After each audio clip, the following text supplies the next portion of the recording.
I think we'll see that. Just as we've seen puberty start a lot earlier, right? Okay, so menopause happens 12 months without a period.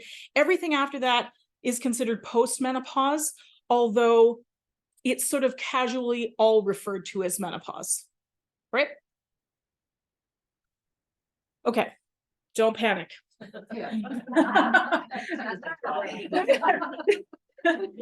I have a teacher that loves these charts, and the first time he put one on, I thought, you've got to be kidding me. Like, am I supposed to make sense of that?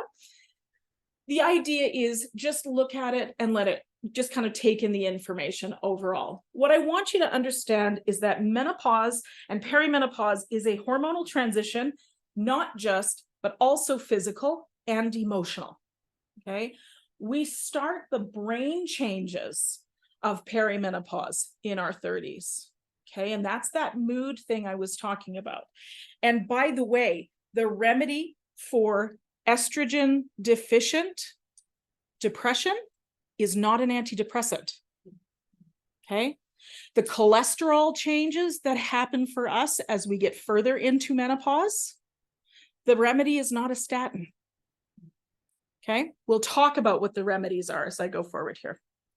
Okay, so first thing to note is perimenopause is a natural process. We all go through it if we're lucky enough to live into it, okay?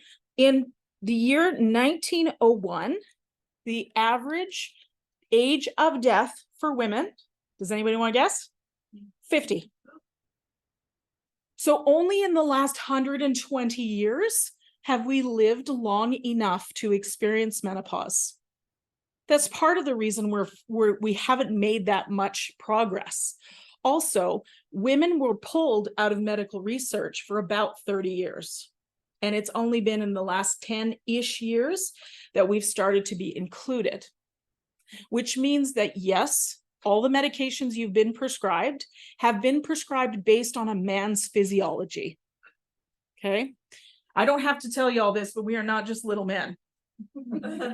They would like it if we were, though. Okay, so the inflammatory process of perimenopause is a real thing, and it goes a little bit like this. So up here, under that Zoom bar, which I don't know if I can get rid of that, it says estrogen peaks and valleys. When estrogen goes up and then drops low and goes up and drops low, this is very classic of perimenopause. It triggers adrenal stress, inflammatory system surge, blood sugar imbalance, an inflamed brain, and the stress response gets triggered further. Now up here in this very corner, let's see if I can close this window. What this causes is low progesterone and high cortisol. So how do we start to fix this is the question. You probably will recognize some of your own symptoms on this very chart. So that's why those little bubbles are there.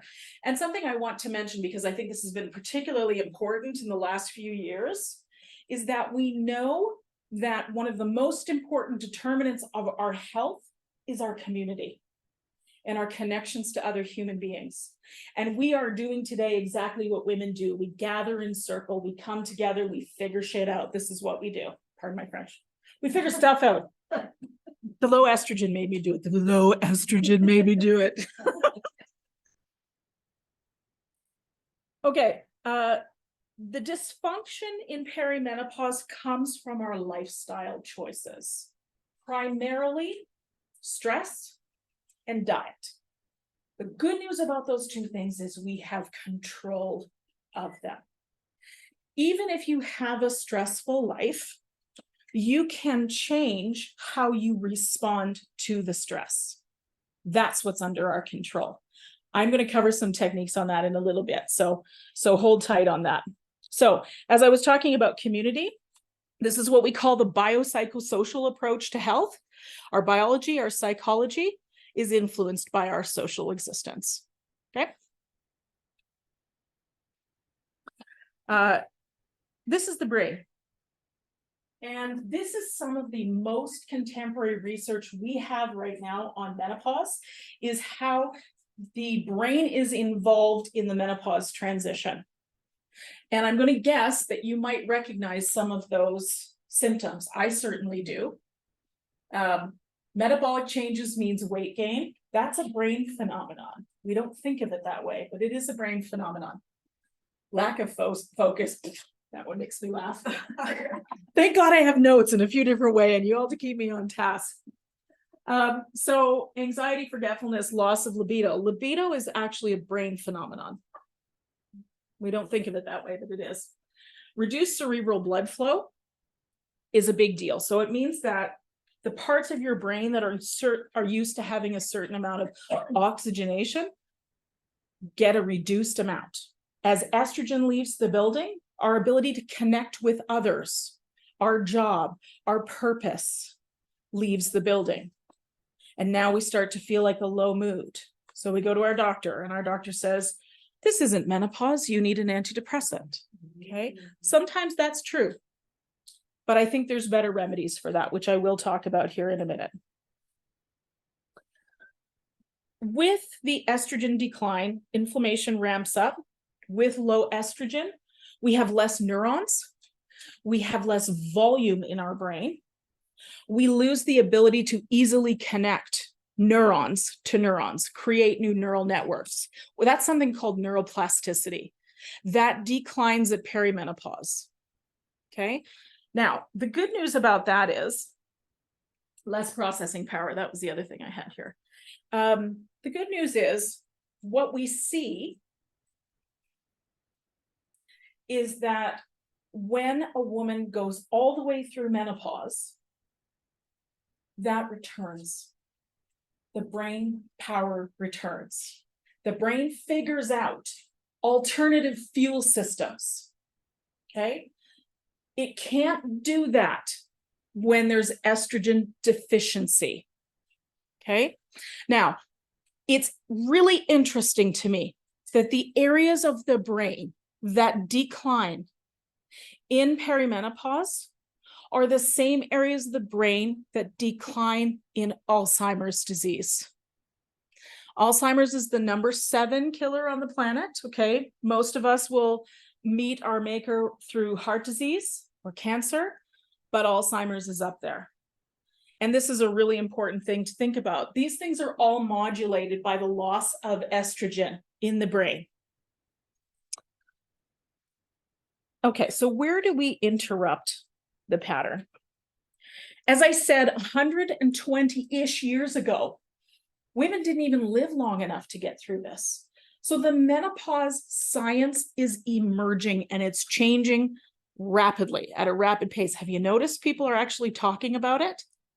I got a call this week from a local insurance company who's been asked by one of their clients to find an expert to do a menopause in the workplace workshop. About time, right? But, oh, I just get tingles when I think about that. So again, life expectancy, not that long ago. That was in my great-grandmother's time, and I remember her. And 50 was the life expectancy. I mean, basically, we lived long enough to pass on our genetics, and that was it.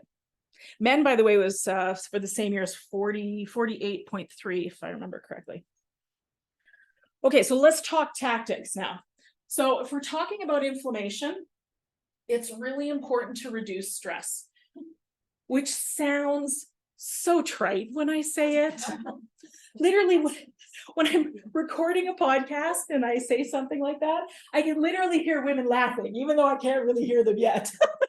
The truth is, this is a big deal, okay? Reducing stress is the single best thing we can do to decrease our symptoms in perimenopause. And I had a interview with a really interesting hormone doc yesterday. And she's been practicing 40 years. She's the prescriber to the stars. She's in Santa Monica, California. That episode will be coming out next month, maybe later this month. And she said, what we do in our perimenopause era sets the stage for how we get to live the next 40% of our lives, the next 40 years. So this is important stuff. Okay, turmeric. So if you are a hot flash sufferer, the medical research says turmeric and vitamin E reduce hot flashes. Okay. You can talk to your prescriber, might not know, but your natural health practitioner will be able to give you the dosages on that. That's specific to you. Okay. Next up, anti-inflammatory nutrition. You guys know how to eat. I'm not going to spend the time telling you what you should eat. I think the important thing is making sure the inflammatory stuff is the stuff you know you're not supposed to be consuming anyways. Plus the fake foods like artificial sweeteners and diet pops and things like that. There are other ways that you can get that sweet hit without having the sugar and all the fake stuff in there. It's sort of anti-nutrient. Okay, that's the way to look at it.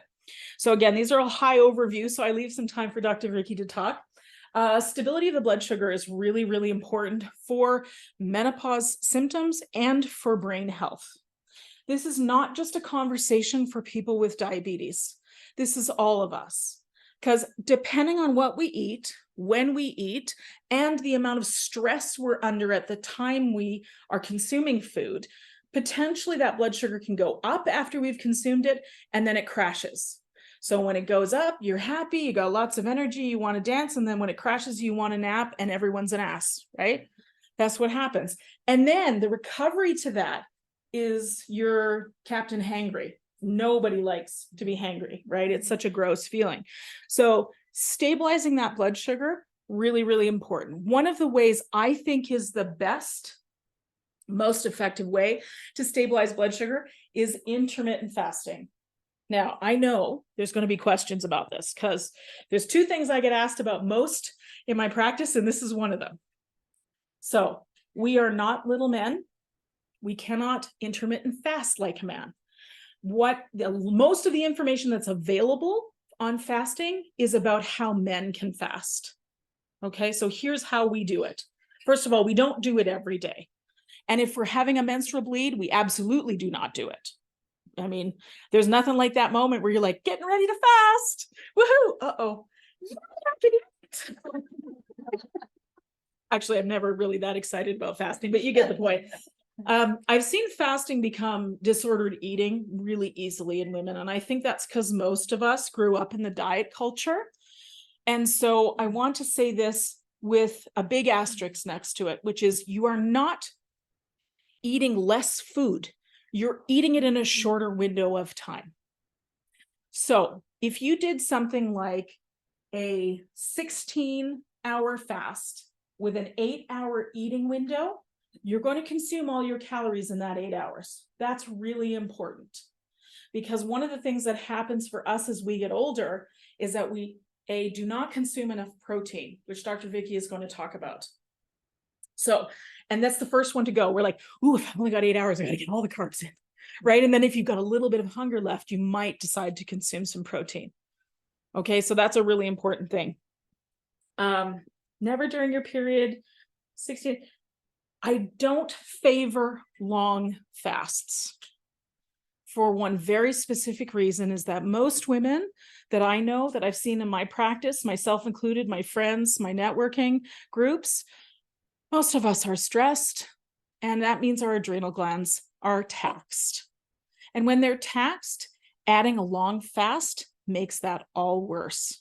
So I would have a conversation with you if you think a 24-hour water fast is a good idea.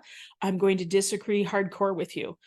We can't do things like that if we're doing them ourselves. Now, some people use intermittent fasting to reverse mild cognitive impairment or early dementia or diabetes. That's fine if you are in a medical facility and being medically monitored. But on your own, no bueno. Okay? See, I got some really strong rules around that one. I feel like I was just talking to somebody being bad. Sorry about that, guys. Got intense there for a minute.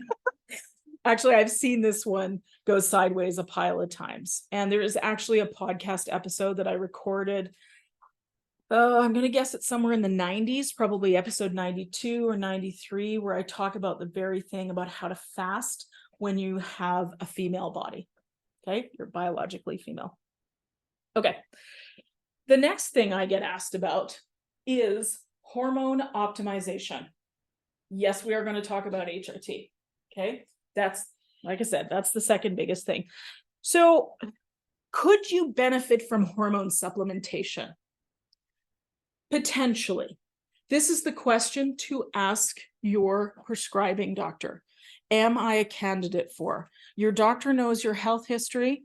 Hopefully, your doctor knows your family history and can make an appropriate decision based on that. There is a pile of controversy in here still because of a poorly done piece of research that was released in 2002 called the Women's Health Initiative.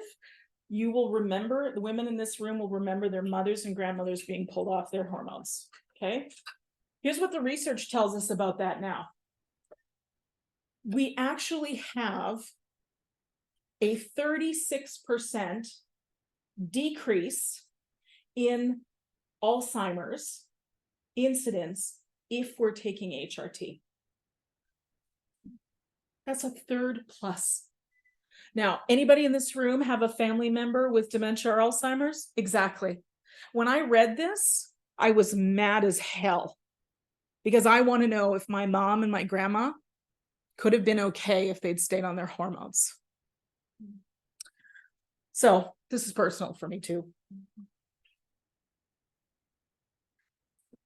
There is a right way and a wrong way to do hormone therapy. I'm going to talk about that on the next slide. For most women, hormone therapy, that is a combination, potentially, but your prescribing physician is going to be the one that will give you your options. It's going to be a combination of estrogen to progesterone to keep us at a physiologic level. That's why it's important to test. Some of the prescribers are saying, no, we don't need to test. Here you go. You can, just take it. Ask to be tested, ask to be monitored, because too much estrogen causes a lot of the same symptoms as not enough. There's a fine balance here.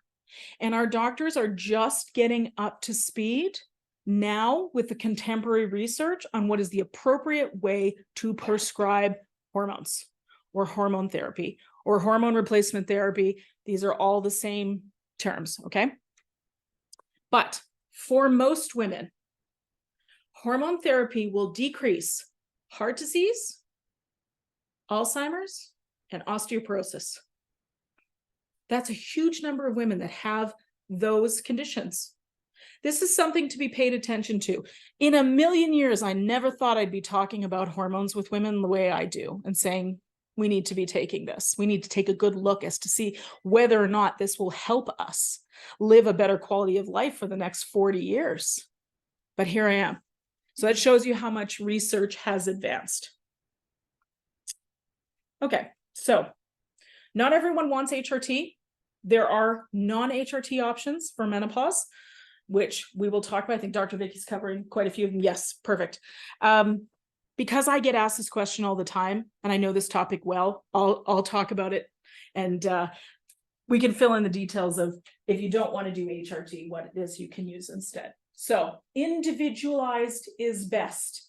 That means if your sister, your neighbor, your kid's teacher is taking estrogen, progesterone, testosterone, cortisol, DH, blah, blah, blah, that might not be what's right for you. You have to work with a prescriber that knows what they're doing, that understands functional blood testing, and can say, these are the things you need. Okay. Start early. The research is really clear on this. It's a timing thing. Start your hormones as close to or even before your last menstrual period. Okay. If you're in this room or you're in the Zoom and you've already had your last menstrual period, don't worry, there's still hope. Okay. You can still do this. But ideally, what we're seeing is that if those estrogen levels in particular, progesterone is being tested too, but it's got a couple of things it's got to catch up to. And I'll explain that here in a minute.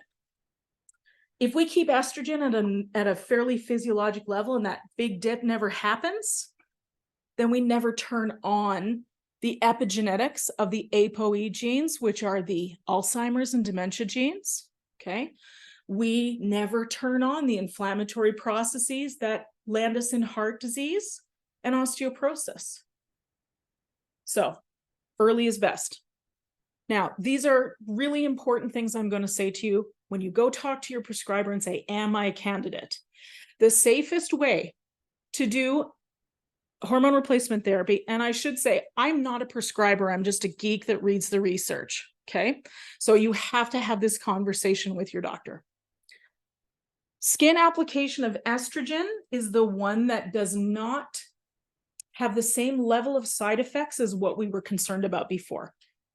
That is stroke and breast cancer. Those are the two things we have heard HRT causes us, okay? Turns out the study was wrong, okay? We've got lots more research coming in the pipeline now that's just come out recently that says, actually, when we went back and looked at that study, the women had less breast cancer and they had better outcomes when they did get breast cancer, when they were taking hormone replacement therapy.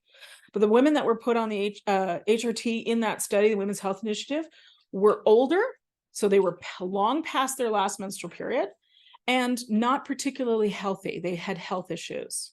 Okay, so again, if we get to it before it starts, we have a much better chance of making this happen well. Okay, the patch, the gel, those are the things I see most commonly with estrogen. Progesterone is so important. One of the things that turns on the inflammation is our detox pathways start to become inefficient. They need progesterone in order to work. Progesterone is, you want to consume it in a bioidentical form. In Canada, that's called prometrium. It can also be compounded. If your doctor attempts to give you synthetic progesterone, you say, no, thankies. You give it back and say, I would like bioidentical, please. And I know that's confronting for a lot of you, but the truth is the more questions we ask of our doctors, the more educated they can go out and get, because they didn't get this education in school. Not even the OB-GYNs. They got a little bit. They got about 6 to 12 hours worth of menopause. So not enough, not enough. So just to reiterate, dermal application, skin application of estrogen, not oral, and bioidentical progesterone. That's how you do this safely. What did you say it's called in Canada? Prometrium.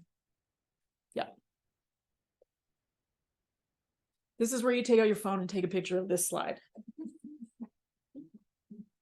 I'll get out of the road. I'm already in front of the firing squad. I'm sorry about that. That thing right there, guys. Let's see if I can move it. I don't think I can. Okay. So, by the way, my prescriber is a nurse practitioner.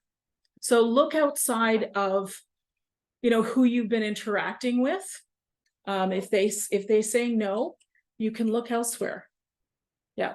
Nurse practitioners have just been given new rights here in Alberta. So I'm hoping to see more and more. Yes, exactly. More and more of the nurses being able to take care of us. And, it sounds terrible to say, but the best practitioners on hormone replacement therapy are women, because we've been through it, right? I mean, there's some extraordinary male practitioners too, but really it's the women. We understand each other. Okay, I'm not going to go over this slide in the interest of time, but I will say that the thyroid test here at the bottom, it's a good baseline. If you don't suspect your thyroid, then you don't have to request that one. The bottom ones are inflammatory markers. Baseline of these in our 40s gets really useful when we're older. And we go back and say, well, what was my TSH when I was 43? Well, we can go back and look at that now. The D3 testing, by the way, Alberta Health Services won't pay for that test, just to let you know, but that kind of gives you a good idea. Okay. All right. In the home stretch. You're not going to like some of the things I'm about to say. Don't shoot the messenger, okay? Adrenal glands. We have to take better care of them. And my first piece of advice for all women is take 25% of what you do off your plate. Exactly. And don't fill it up. I know when I first heard this, I thought I had some choice words in my mind, but the truth is we are incredibly good at multitasking. We run households, we run corporations, we run communities. We're good at it because our brains are superior. Okay. But it comes at a cost. And I say brains are superior. That's not my opinion. That is my functional neurology teacher's opinion. And he's kind of the guy. So the guy to ask these things, he said, women's brains are far superior. But what that means is when something goes sideways, everything falls apart. So we're really good until we're not. So how do we stay good? Well, we got to take care of our adrenal glands. So take 25% of what you do off your plate and don't fill it up. Allow time for magic to unfold in your life. Allow time for creation. Why are we not doing hobbies anymore? Like hobbies are rad. Like I know Renee's daughter, Renee, Dr. Dave's daughter is she brought her crafts today as she's here with us. I'm like, yes, can I join her? So why don't we do that anymore? If there was something you loved to do as a youngster, now's a great time to pick it up. Until you start adding more and more crafts. But as long as it's restful. As long as it's restful. Okay, meditation. So meditation is a simple practice. It does not need to be fancy. You can follow a guided meditation. We will do some exercises here with the next slide that are a form of meditation. Okay, there's many things. My husband swears that riding his bike is his meditation. So he can go out and do it for 2 or 3 hours. I wonder what the heck he's doing out there. Has he got enough food? Does he have to pee? You know, all those things. Again, women's brains, right? This is what we do. So calming your nervous system is a critical piece of wellness. And we're really just starting to learn about the importance of the sympathetic, parasympathetic nervous systems. Okay, we're starting to see how, especially after the last 4 years coming off a total shutdown of our society, how many of us are still in a sympathetic state, high-flying state, where we do not calm down or we don't know how to. Okay, don't worry, I got you. Next slide is coming up. And then the last thing I want to say about adrenal gland health is find joy. Ask yourself the question, when was the last time you felt pure joy? And if it's been a while, it's time to find that. It's time to find that. I find for most women, myself included, it's been a while. So deliberately pursue pleasure. That's where you'll find your joy. Okay, so nervous system calm. Ooh, I love this slide. Yes, so fun. Okay, first I want to talk about the menopause mindset. Our community says life ends here. Our conditioning says, I can't, nobody wants to hear it. I'm too old. I'm irrelevant. A younger person can take that job. BS. Okay, let all of that go. Remember, our great-grandmothers and our great-great-grandmothers were the ones that didn't really live past the age of 50. So they never got to play in this. They never got to have the experience of menopause without all the cultural BS that goes with it. It's okay to put it down and say, the best is yet to come. My best years are yet to come. I can be strong. I can be sharp. I can be peaceful and calm. That's the next thing we're going to do. Okay, vagus nerve exercises. So the vagus nerve is one of the cranial nerves. I won't bore you with it too much, but it basically allows communication between the brain and the body. If the brain can't calm down because we're stuck in a sympathetic state, then we use the body to calm the brain. Let me show you how. So prepare yourself so you've got both of your hands available and you'll be closing your eyes here.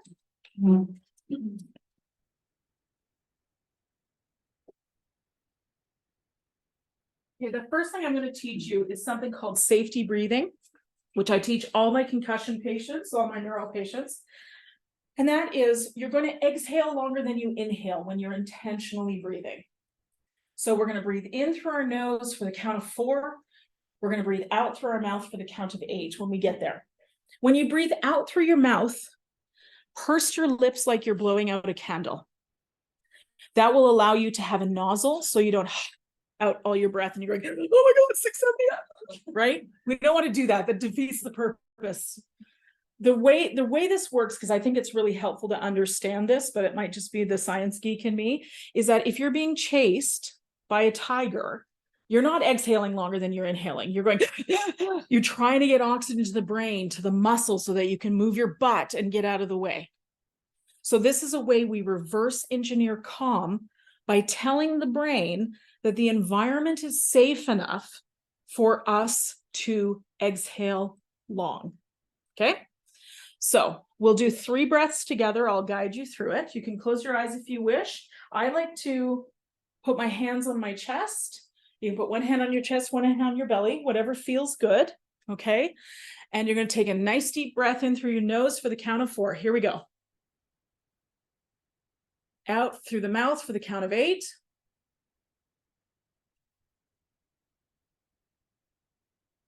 And again, in for 4. Out for 8 when you're ready. In for 4.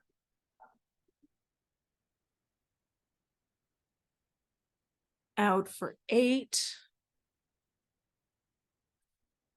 Good. Now keep breathing. You can change your pace if you'd like. You can add more breath or add more exhalation if you need to. I want you to focus on those hands on your chest.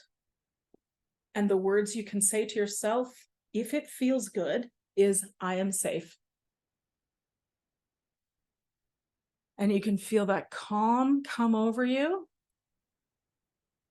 If it doesn't feel safe, I want you to focus on your feet on the floor. Those feet are grounding you to the earth.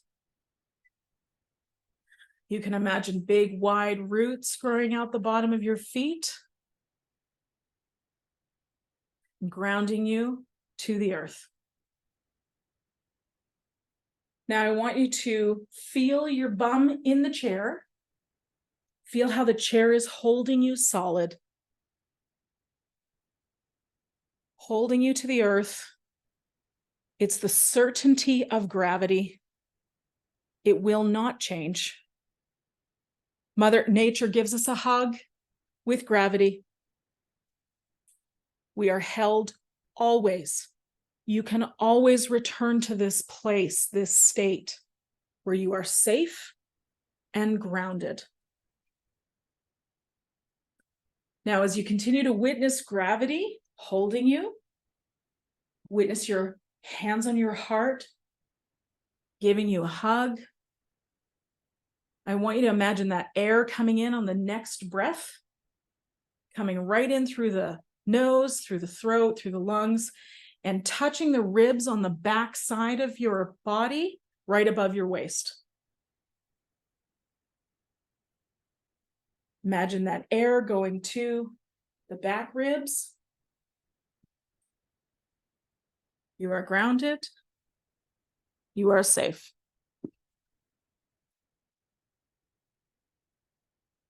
And I want you to start to become aware of the room again. You can wiggle your fingers and toes. You can open your eyes. Now, that is a whole lot of vagus nerve exercises stacked together, which you can do for calming, or you can pick 1 or 2. The breathing one is great because you can literally do it when there's stress in your face. You can breathe like that, and the person that you're giving you stress is not, you're not registering it. Okay. Health happens at the speed of safety. If we do not feel calm, if we do not feel safe, we can't hear messages of calm and safety. So this is an inside job. This is nobody's job but your own to do that. And we're learning now that nervous system calming is a critically important part of health. So how do we start the process of making the changes, asking the questions, living the life we desire in order to be well? You take the information you've got here from Dr. Vikki and I today. You take the information you've learned from your friends, perhaps from Google. Don't confuse Google with my medical degree, though.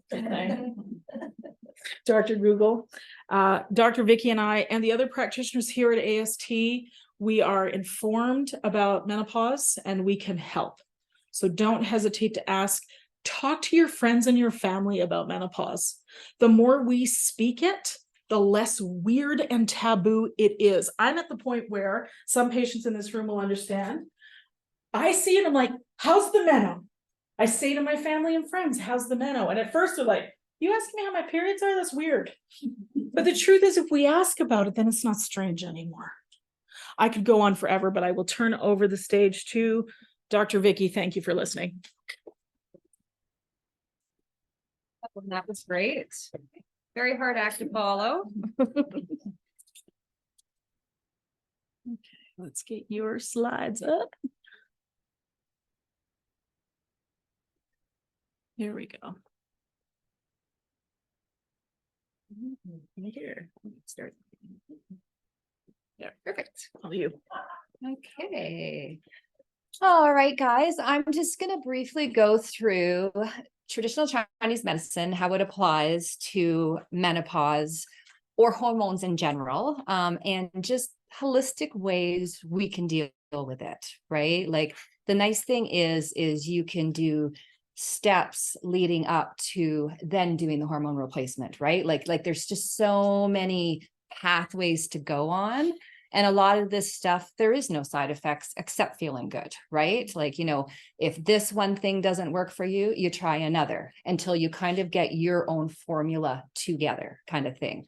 So we're going to start with, Dr. Lovely had talked about the adrenals. Well, in Chinese medicine, it's the kidney. Where are the adrenals and the kidneys? Pretty much together, right? So Chinese medicine believes we take our parents' essence, right? They give us our stamina, our vitality at birth. What we do with that is we keep to nurture it ourselves through lifestyle, diet, all these kind of things. So when we can live a full life with our kidneys functioning and just feeling full. But as everything with age, it declines. So when that declines, what happens? These imbalances in the body. So we have qi deficiency, yin deficiency, yang, and essence, just to name a few. So what we'll see, what you can relate to, like a qi deficiency is basically we are just we're not up here anymore. We have to have help to keep our qi circulating. When you see an overall qi deficiency, weakness, poor digestion, add in yin, fluid, you're creating anxiety, can be depression, night sweats, palpitations, insomnia. Our yang, our energy, our stamina, our sun, when that declines, we've got the frequent urination, some prolapse can happen, cold and fatigue. And then essence is just another whole list of things. And you know what's crazy about this is there's about 40 big symptoms that can happen with lack of estrogen. And these are just a few. So when you walk into your doctor's office, and if you don't have a major one, like a hot flash or something like that, they are going to put joint pain into something else. They're going to put brain fog into something else, right? Like they just, as Dr. Lovely had said, they don't have the training in school. Like if they have to go outside of their own training to learn this stuff. So we've got all these vague symptoms walking into a doctor's office, and they'll try and give you something for the symptom, which is not the root cause of the symptom. So with the Chinese medicine, we try to get to the root cause, right? Like what's imbalanced in your body? Because we all have different menopauses. Not one menopause will be the same as the other. So we look at how we balance what you are presenting with. So here's some treatment methods. So obviously acupuncture, I think a few in this room have obviously had acupuncture, maybe not for this, but that's one tool. Then we have herbs, nutrition, and then the exercise, sleep. I'm going to talk about Qigong. It's a beautiful form of movement and meditation, and we'll be doing a little bit at the end. It'll be kind of fun. And breath work, which Dr. Lovely had talked about. So acupuncture and herbs. Acupuncture basically is we are using a formulated group of points to work on the symptoms you're presenting with. Those points that when we place the needles connect to our central nervous system, which is our information highway to our brain. And then it signals our brains to turn on certain neurotransmitters and send them out for what we need. Sort of like, you know, when you take a pill for a headache, right? Like the pill, like you're not, like the pill's not just going to your head. It goes through your system, talks to your central nervous system, then it cues the natural pain relief, the endorphins to kick in so your headache goes away. So the needles will do the same thing on a slower level, but more naturally. So eventually your body goes back into balance and does it itself. We're going to go on to what herbs can do. So in my treatment, I like to phase things in. Herbs are beautiful, and I've listed a few here, and you can see like this is 4, 5, 6 of thousands of herbs, and then formulated herbs you can use, and all the different sort of things they can work on. But I kind of like, let's start with acupuncture. Let's start with nutrition and wellness tips. If you don't need to take herbs, don't take herbs. They're not meant to be a supplement. They are meant for short-term fixes. So yes, there's many on the market. There's many formulas that you'll see. If you walk into any health food store, it's overwhelming, right? And you're just sort of going, what the heck? How much money am I going to spend? And I'm going to come out of here. And then how many people have bottles in their cupboard that they're like, what was this for? And should I keep taking it? What am I taking it with? So I like to start, like, if your body responds to acupuncture without the herbs, why would you add herbs? Like, why would you spend money? Nutrition, I like to use as well, because we have to eat. So why don't we use nutrition, which is a form of medicine, to help with everything, and wellness tips. And if we find that that's still not enough, then we start looking at how we put herbs into the system, but just for short times. They are not meant to be taken lifelong. They're just meant to rebalance everything. And then you go back to your normal life. So just going through, like, when you are looking at herbs, like, I highly suggest, like, if you just want to take like a ginseng or something, like, you don't have to go have a big consult, you know, try it if you like it. But when you're getting into like compounded herbs, they're just as potent as pharmaceuticals. So you can be doing a lot of damage to yourself. Like, if you're autoimmune, you should never take adaptogen herbs. It will strengthen your immune system and make you sicker. And like, you know, when you have a cold and people just take echinacea, take echinacea. Well, be careful. Because if you're autoimmune, you should not be taking echinacea, right? So it's really important to talk to someone who's like a practitioner in this, at least to help guide you, and like even to know what to look for. A lot of these formulas out there have false claims. Herbal medicine in Alberta is not regulated. So I studied it for 4 years. Somebody who studies it for a weekend can call themselves a herbalist. So you have to be really careful, because they're just, like I said, as potent as pharmaceuticals. So you don't want to be playing a dangerous game with these guys, right? And they're in your system for a while, and you could be taking them for weeks before you even notice how damaging they are. So just, once again, ask like a certified, you know, a naturopath, myself, Dr. Lovely, anyone who works in this field. And like, if you don't want to see someone full time, then we can guide you to where the question, once again, asking questions. So another treatment method, nutrition. I love nutrition, love talking about it. Okay, so we know most women start talking about the weight gain, right? Especially around the middle, and you've done nothing to have this little Buddha belly that wasn't there a few years ago, right? And so you're like freaked out. So what do? You start maybe not eating enough. You're like, okay, I got to cut back on the calories because I'm gaining weight and I don't know why. Well, interestingly enough, there is actually a name for this when we don't eat enough. It's low energy availability.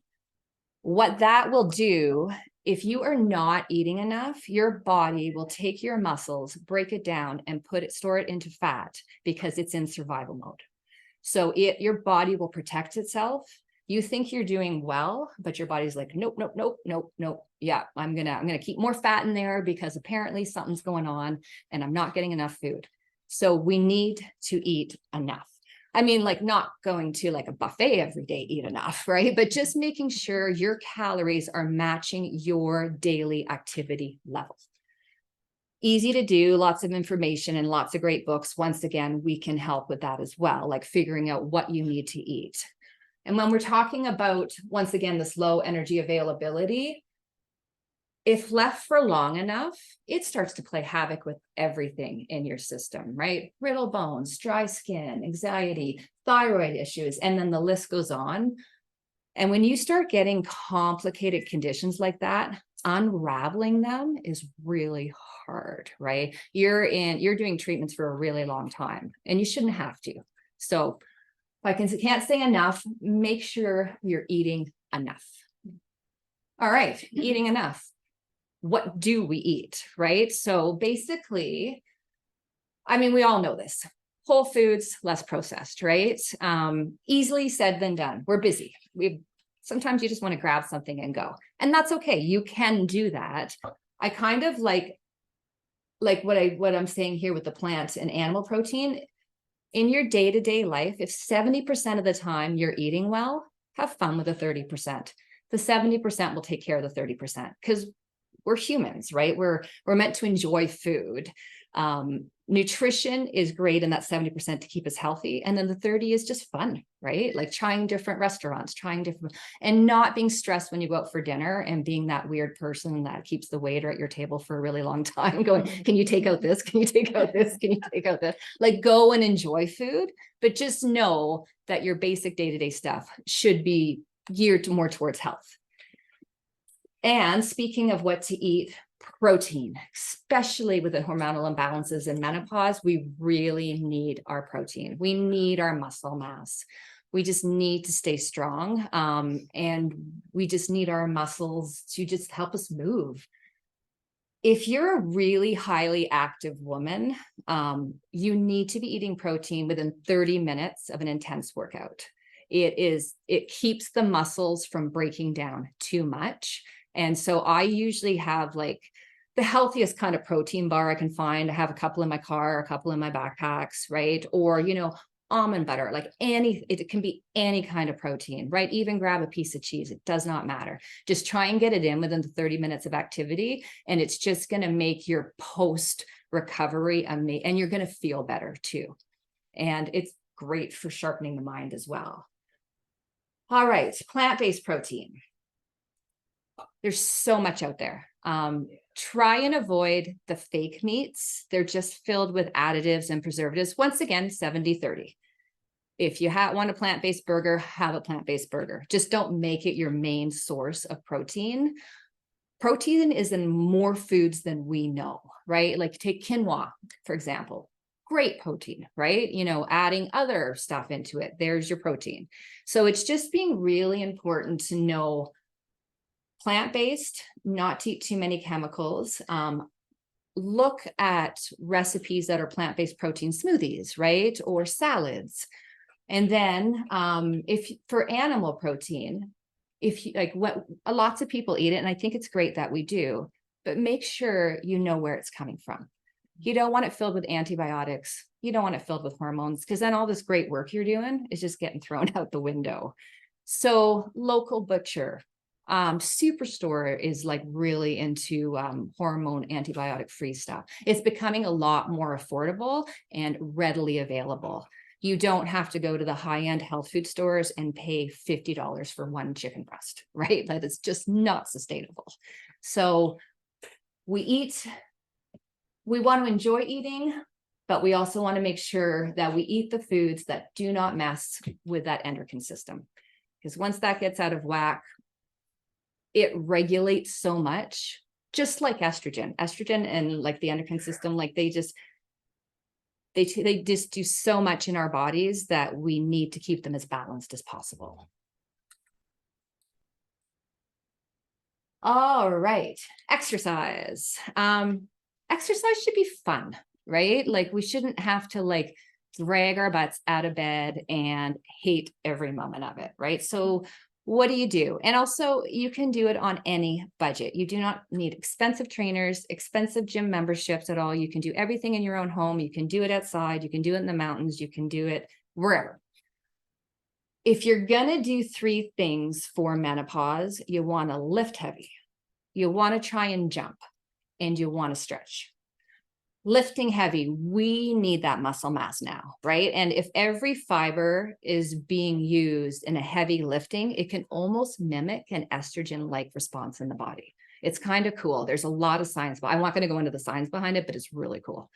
So when I say lift heavy, heavy for you, right? We're not going to be these big power lifters and everything like that. Like if you were doing 10 pounds bicep curls, maybe try and get up to 15 if you can, right? Slow, good movements, so you're not ruining joints. If you want to take it up even higher, I at a certain level of heavy lifting, you want to make sure it's controlled.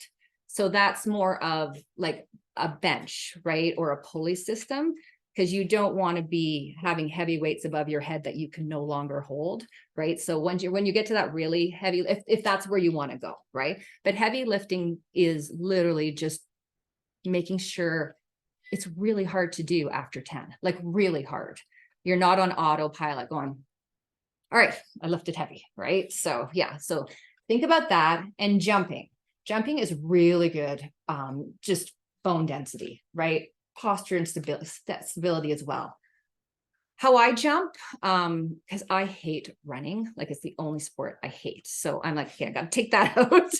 So what I'll do now for jumping is literally, instead of doing squats with weights, I'll just jump squat, right? So like you're just literally, that's all you're doing, right? You just need to leave the ground and come back down. That's all jumping is.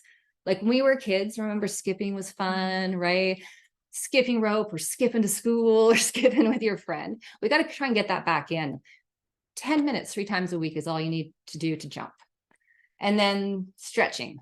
We want to make sure everything stays limber and flowing, you know, so when we do start to age, you bend down to do up your shoelaces, you're not coming up going like this, right? Like you actually can move with ease.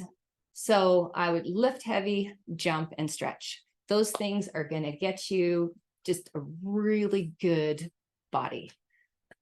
We restore our nervous system, maintain muscle mass, improve bone density, posture and stability.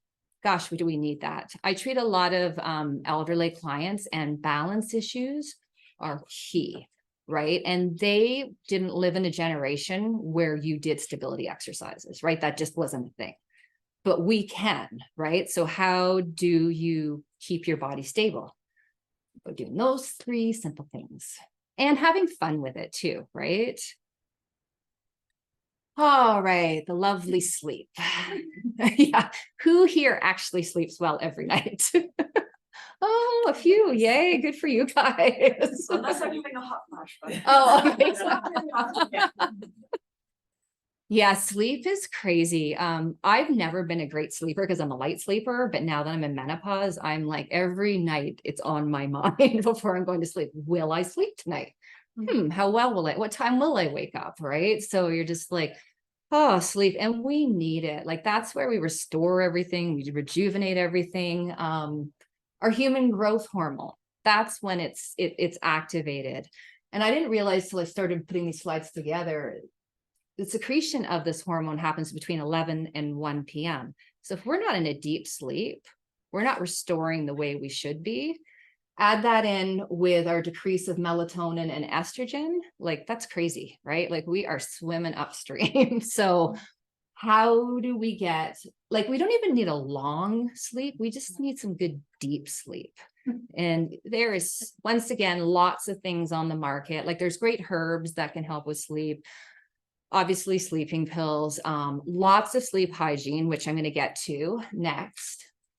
Okay, how the heck do we get some sleep? Okay, so I'm hopefully I'm not alone in saying that glass of wine before bed. Maybe that'll make me sleep. But, you know, take that wine. I'm not saying not have it, but maybe move it up to dinner time. If you have alcohol right before sleep, you're fine for the first 2 or 3 hours, but then your liver is going to start processing that alcohol, and then you start to get restless.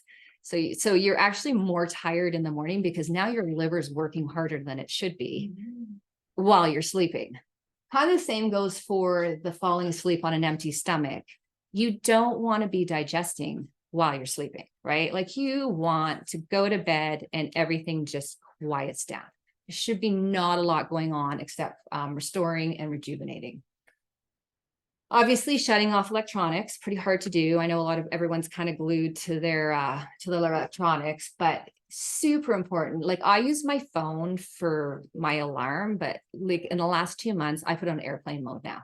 I mean, I know some people can't do that if they've got kids away and need to be in touch.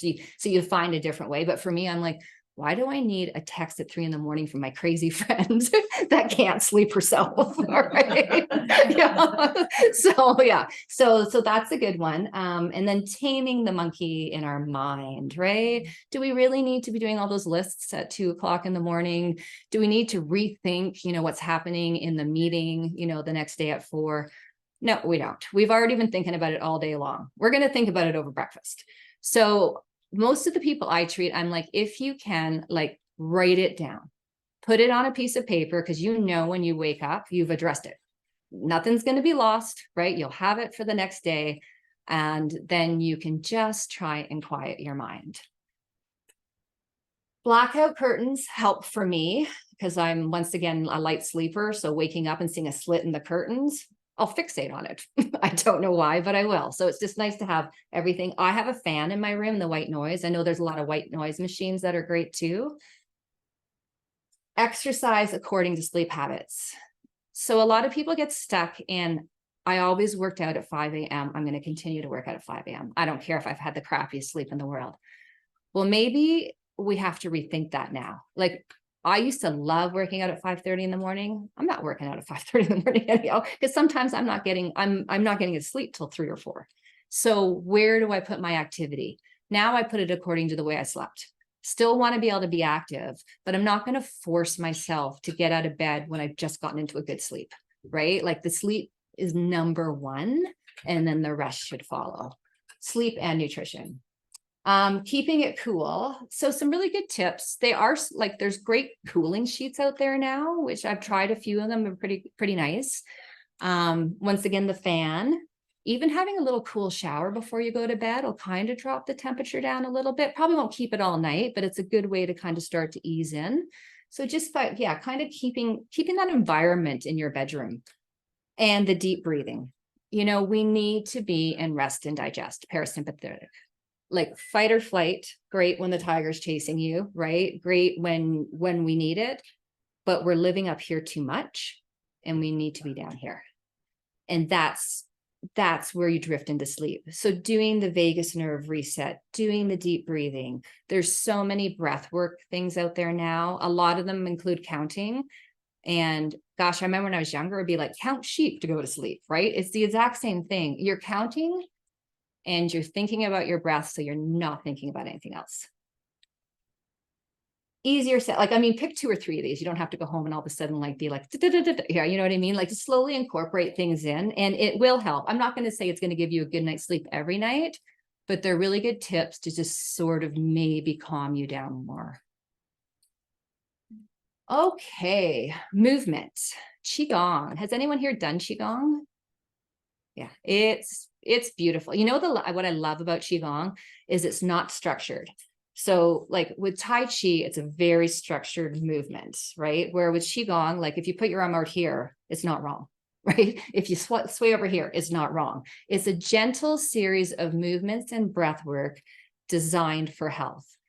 There's been a lot of actual studies done on Qigong, a lot in North America. Mayo Clinic has a bunch too. It has been known to improve joint pain, cancer pain, Parkinson's. What else did I have down here? Inflammation, menopause. Actually, any imbalance we have, Qigong is a moving meditation without using the muscles. So you're not working out, you're moving your energy and you're calming your mind. So with people with joint pain, I did a series last year of Qigong. With joint pain, you're getting the energy moving through your body without taxing the joints, right? With cancer pain, a lot of people with cancer pain find it hard to move, find it hard even to get out of a chair. You can do it sitting in a chair. You can do Qigong everywhere. You can do it in your bed. That's what I love about it. It is a really good thing to add on. And you don't need to do an hour of it. I'm going to finish with a cool little, this is my version of the afternoon slump or having a cup of coffee in the morning.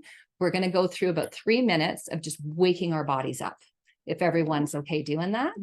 Okay. I'm going to finish off the next slide and then we'll get into doing the Qigong. All right. So what is next? Every woman's journey is completely different, but we all are connected by it, right? So we just, it can be confusing, hard to navigate, you know, frustrated. Like Dr. Lovely said too, like I've had women that will go to the doctors with these like these random sort of pains or ailments or what, or they're just not feeling themselves. They're feeling flat. They're feeling weird. Their body's not the way it used to be. And their doctor, once again, unless it's an obvious hot flash thing, you might get misprescribed something, right? So we just really have to like start advocating for ourselves and not feeling like your voice doesn't matter, because your doctor and you are a team. Like there's not like you don't work separately, and he or she can't work without you, right? And you're the only one that really knows how you feel. So advocate for yourself in the medical profession.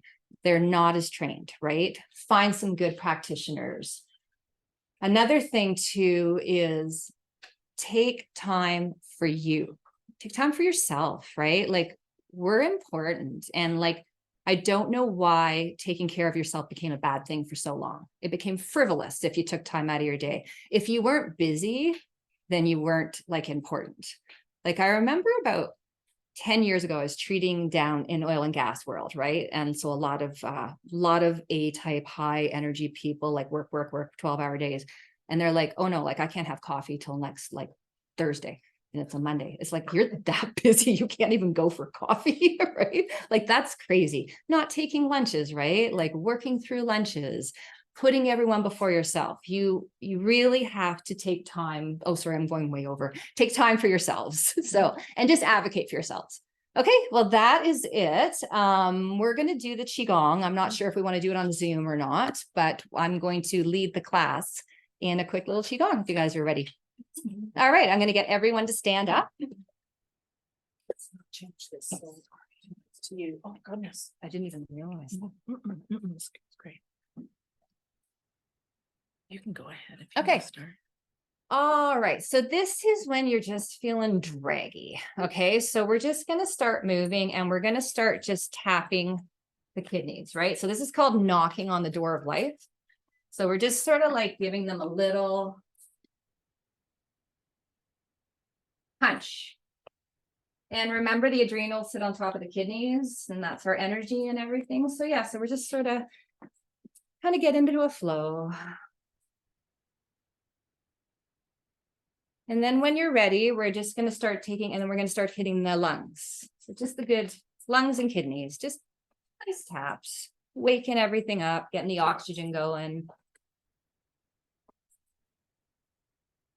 Nice, good breaths, eyes open or closed or half closed, whatever you want. And then we're just going to start to pick it up and kind of get a nice, some good taps. Wake that body up.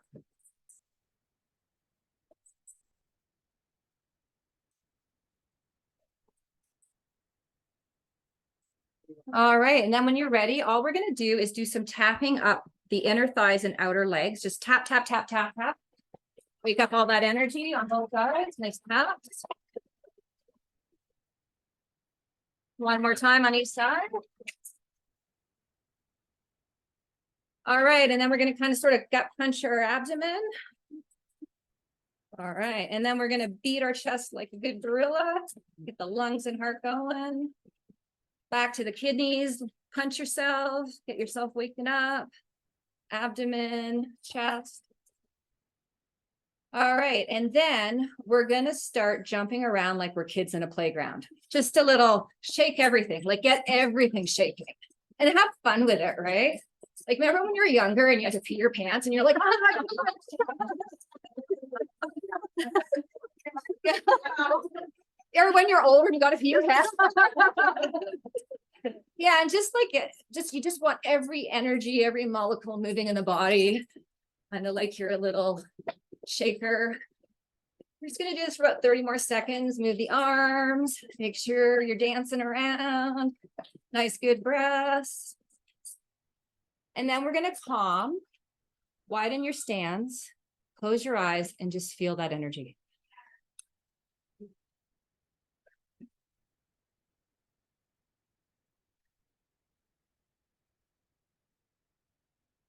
Like, I love the tingling feeling after I've done that.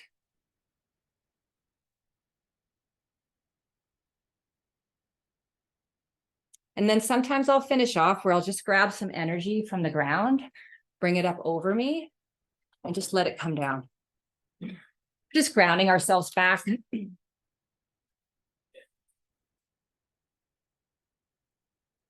Yeah, and that's my afternoon slump. How's everyone feel? That's good. Like, isn't it great? Like, I So good. love that feeling. Yeah. So good. Well, thanks, guys. Yeah. That was my first ever presentation, so thanks for being with me. You did great. So we're going to take some questions here. First of all, does anybody in the room have any questions for us? Heidi, hit me. I have back to generation, so instead of bouncing, is there a suggestion that you could do? I can't bounce. No, that's, yeah, you definitely don't want to bounce, right? Yeah. So let me get back to you on that. Let's see what the kindest way is for you to still get the benefit of it without, without doing that. So I'll grab your name and number. Well, Okay, sounds good. Yeah. I don't want to just belt out something. I want to like, see what we can kind of figure out for you. Okay, yes. I have a question. You had commented on fasting and how. See, I knew Just- somebody was going to ask about it. Yep. My thought is I fasted over the course of my life in the last 10 years, not, Okay. but in my 20s, 30s, 40s, probably that's where I stopped. I used to fast 1 day a week, and other times I did a very long water fast for healing purposes. And it worked amazingly, but I'm just curious if age does play a factor. Yes, as does the stress that we accumulate with age. So the question is, as we get older, this is for the Zoom people, as we get older, can we fast? Do those longer fasts? That's essentially what you're asking. Yes. Yeah. Yes. Again, I think it's just that accumulation of stress that makes it problematic to do those longer fasts. Frankly, if you feel comfortable doing it because you've done it before, go for it. You will know if something's off and you need to eat. Okay. But again, it's the newbie who goes in and does the really long fasts, and then now we have a problem. So yeah. Okay. Yeah. Yeah. You bet. Anybody else? Yes. In terms of when you were talking about testing and hormone testing, what I've been told is testing hormones is just a snapshot Mhm. by a medical doctor. So what's your take? How do you recommend, or in your experience, what are they doing to look at it over time? Well, I think the snapshot idea is legitimate. We are women, we are vibrant and dynamic, and so especially with hormones, they do change. However, the idea is not, what we're trying to do is get a snapshot and make sure that any kind of hormone testing that we're doing for specifically for HRT, let's say, that you're not getting way too high a level. Say you get prescribed testosterone. By the way, women have more testosterone in their body than any other hormone, but we've genderified hormones and we say that's a male hormone. Okay, but it is very relevant. And the FDA has no approved levels, no approved testosterone product in the United States anyways. Canada will be similar for women, which is interesting. It has to be compounded. That's beside the point. So to go back to this, I've heard that conversation about the snapshot. Do we test? Do we not? It's another barrier to women getting the care, right? So what you should say is, I'm interested in knowing what my levels are.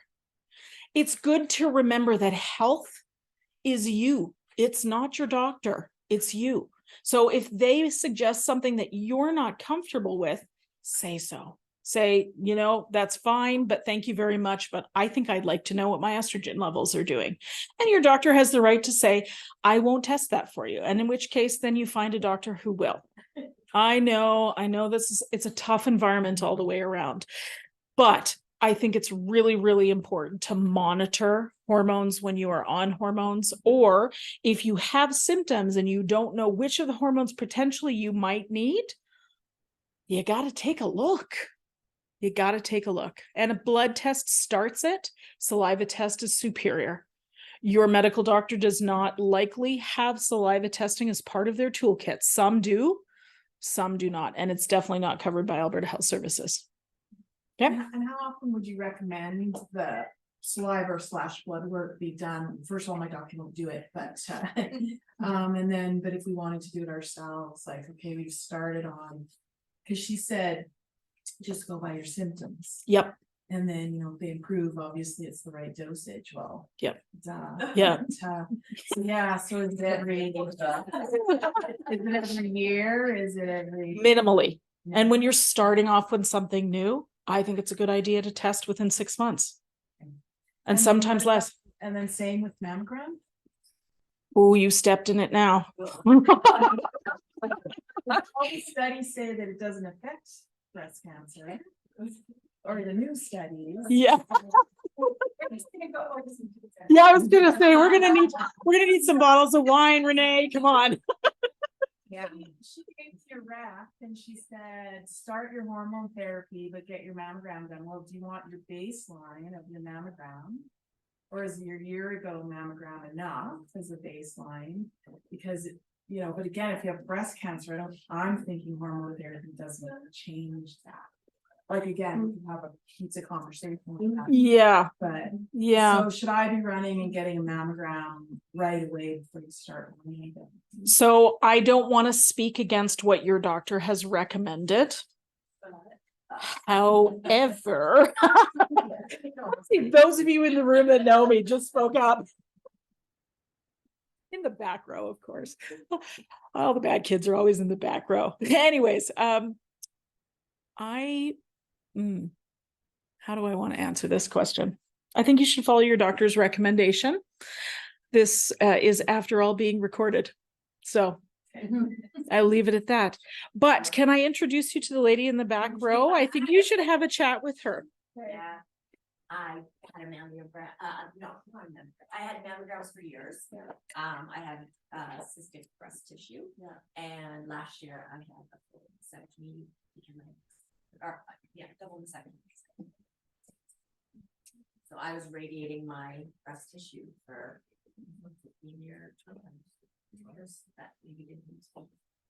Oh, so then you're saying, not necessarily. There's other ways, and a medical doctor will give you ultrasounds as well, which is a lot less. I also work in dentistry, and we go, dentist, you have to wear a apron when you're getting dentistry. Now they're saying not. So there's that whole thing, and they're saying sitting in front of a TV screen or by our phones or radiation. Yeah. So, Well, and we live in a wireless world, right? Yeah. Like what's going through us every day, Exactly. right? Yeah. Well, Like you and can only sit- protect yourself so sit much. Your phone on your lap. Yeah. How much is that going through your system? Yeah. Can I recommend you listen to episode 107 of the Not Your Mother's Menopause podcast? Okay, thank you. Yeah, and there will be more coming on that subject from us in the future. So I'll leave it at that. And if you want to talk to me privately, you can. Okay, Yep, yep. Sorry to bring that up. It's okay. It's good. It's Bye. good. Thank you for Yeah. coming. very important. So other questions?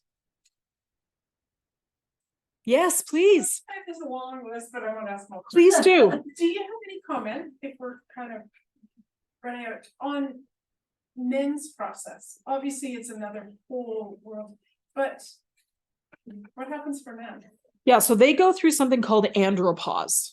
And it's the same kind of timeline. I mean, we've made the jokes as a society of men going through a midlife crisis. It's andropause, right? It's usually hallmarked by low testosterone. It's hard to get men tested properly for testosterone, but I have found for the most part, not as hard as it is to get a woman tested. How absurd is that? Right. And there are hormone replacement options for testosterone, which I think nobody really questions whether or not they cause male breast cancer or any of those other things, which again, absurd. So starting to look at what the testosterone is doing is good. And lots of times for the Western medicine doctors, it's packaged like you're at an increased risk for heart disease as a man. If you have low T, we better test your T. So that's just talking about one end of it, but there's also the adrenal hormones are a big part of it as well. And anybody in this room who's partnered with a middle-aged man know very well that they go through their own version of male menopause. You have anything you want to add? Yeah, I'm just agreeing with you. Okay, Yep, perfect. yep. Perfect, Yeah, perfect. 100%. A lot of men don't know that though. No. Yeah, or choose not to know that. Right. Yeah.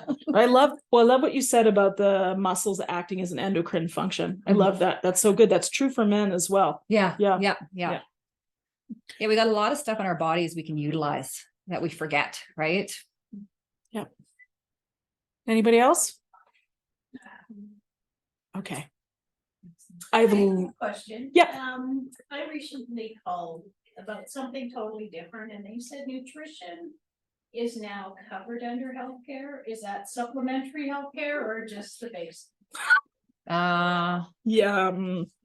Dietitian maybe, which isn't. No, like it'd be like a diet, like, yeah, registered diet. Hey, like fitness place. No, it's not regulated, so I can't see it being covered under benefits. Okay. The only thing, like the only naturopath like does a lot of nutrition. I do nutrition, so you can cover it under that angle, but like actually as a holistic nutritionist, they're not covered. Yeah. Okay. Unless someone has a really great plan that I'd like to hear about. Yeah. Dietitians in the hospitals. hospital. Yeah. Is But about the that- only thing I'm thinking But about. that's such a different. Oh, it's so Yeah, such a like it's it- Canada Food Guide stuff, right? Yeah. What is it? 12 portions of grains a day, something like that. Oh, they changed it to the Mediterranean diet now. Oh, they did. Okay. Yeah. Well, that's the only diet that actually has medical research behind it. So Yeah. that's why they've done that, I'm sure. They did Yeah. it recently, but then what I found interesting is not everyone can afford a level of a Mediterranean diet Exactly. Yeah. all year long. Like when your Yeah. tomatoes are like, $4 a pound and stuff like that. How do you eat healthy in the winter? Yeah. Good Yeah. question. Yeah. Good question. The registered dietitian had nothing to say about that. Not part of their training. No. Anybody else? Oh, I've so enjoyed this time with you, really spending time talking to women about the subject that I'm so passionate about. So is Dr. Vikki, just fills up my heart. Mhm. So thank you for helping me decrease my dementia risk by half today. Thank you for coming, really appreciate your time. Thank you.